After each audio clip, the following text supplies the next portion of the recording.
દિલ્હીમાં બીજેપીની વિજય થતાં બનાસકાંઠાના ભાજપ કાર્યક્રમોમાં જશ્ન।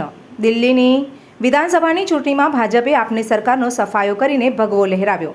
ત્યારે ભાભરના વાવ સર્કલ પાસે ભાવના ધારાસભ્ય સ્વરૂપજી ઠાકોર, ભાભર શહેર પ્રમુખ પ્રવીણસિંહ રાઠોડ, ભાજપના કાર્યકરો એકત્રિત થઈને ફટાકડા ફોડી એકબીજાને મોં મીઠું કરાવીને નારા લગાવ્યા। કેજરીવાલની સરકારને દિલ્હી વિધાનસભામાં કારમી હાર આપી કોંગ્રેસનો સફાયો થયો, જે ભાજપના કાર્યક્રમોમાં ઉત્સાહ જોવા મળ્યો।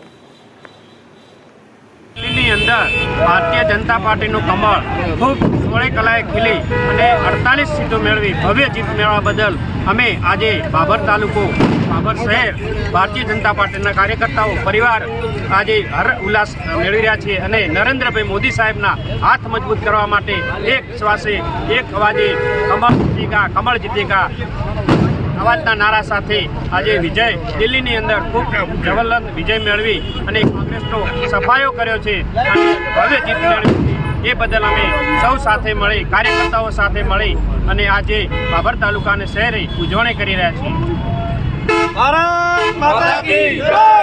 વિધાનસભાની ચૂંટણીઓમાં 70માંથી 48 સીટો મેળવી અને ભારતીય જનતા પાર્ટીએ સ્પષ્ટ બહુમતી મેળવી, જીત મેળવી છે। એ પ્રસંગે આજે ભાભર શહેર અને ભાભર તાલુકાના કાર્યકરો દ્વારા અહીં જીતનું જશ્ન મનાવવામાં આવ્યો। ફટાકડા ફોડી, મીઠાઈ વેચી અને એકબીજાનું મોઢું મીઠું કરી અને આ જ્વલંત વિજયનો ઉજવણી કરવામાં આવી।